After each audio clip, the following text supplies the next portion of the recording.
എനിക്ക് മാത്രാണോ ഇങ്ങനെ?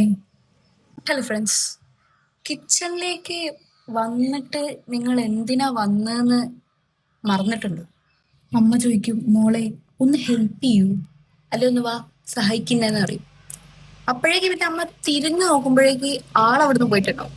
അമ്മ അല്ലാത്ത സമയത്തൊക്കെ ഗ്യാസ് ഓഫ് ചെയ്തോ നോക്കാൻ വേണ്ടിയിട്ട് അടിയിൽ ഇങ്ങനെ നോക്കും. ഒരു വട്ടം നോക്കിയാൽ സമാധാനം ഉണ്ടാവില്ല, ഇനി വെണ്ട പൊട്ടി തെറിക്കുകയോ അങ്ങനെ എന്തെങ്കിലുമൊക്കെ പേടിയാവും. എന്നിട്ട് ഒരു 10 വട്ടമൊക്കെ നോക്കും, ഓഫാണോ ഓഫാണോ.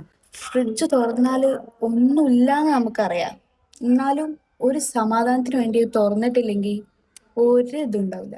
പക്ഷെ വെറുതെ അത് തുറക്കുക, അടയ്ക്കുക. ആരെങ്കിലും ഒരു എന്തെങ്കിലും വല്ല ബേക്കറിയോ സ്നാക്സോ എന്തെങ്കിലും കൊണ്ടെന്ന് വിചാരിക്കും, അതവിടെ ഒരു 2 മണിക്കൂർ പോലും സർവൈവ് ചെയ്യില്ല, അപ്പൊ തന്നെ തീർന്നിട്ടുണ്ടാവും. കിച്ചണിലൊന്നും വെറുതെ ഒന്ന് നോക്കി പോരുന്ന തന്നെ വല്ല ബേക്കറി ഐറ്റംസോ അങ്ങനെ എന്തെങ്കിലും ഉണ്ടോന്ന് നോക്കാൻ വേണ്ടിയിട്ടാണ്. അവിടെ സാധനം ഉണ്ടാവില്ല. നമ്മൾ വിചാരിക്കും അവിടെ ഒരു ബേക്കറി ഇല്ലാന്ന്, പക്ഷെ അതൊക്കെ ഒരാൾ ഒളിപ്പിച്ചു വെച്ചതോ. അമ്മ അല്ലാണ്ട് ആരാ ആ ഒളിപ്പിച്ചു വെച്ച സാധനം കണ്ടുപിടിച്ച് കഴിക്കുമ്പോൾ അതിനൊക്കെ ഒരു സ്കില്ല് വേണം, സ്കിൽ. പിന്നെ അത് കാണാൻ എപ്പോഴാ വെച്ചാല് ഗസ്റ്റ് വരുമ്പോഴാണ്.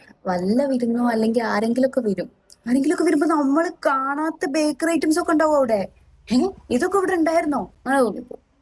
അതാണ്, എല്ലാതും ഒളിപ്പിച്ച് വെച്ചിട്ടുണ്ടാവും, പക്ഷെ ഒന്നും നമുക്ക് കാണാൻ പറ്റൂല. ഇതാണ് അവസ്ഥ. നിങ്ങൾക്കും ഇങ്ങനെയൊക്കെയാണോ? ഇങ്ങനെയൊക്കെ ആണെങ്കിൽ കമന്റ് ചെയ്യുക.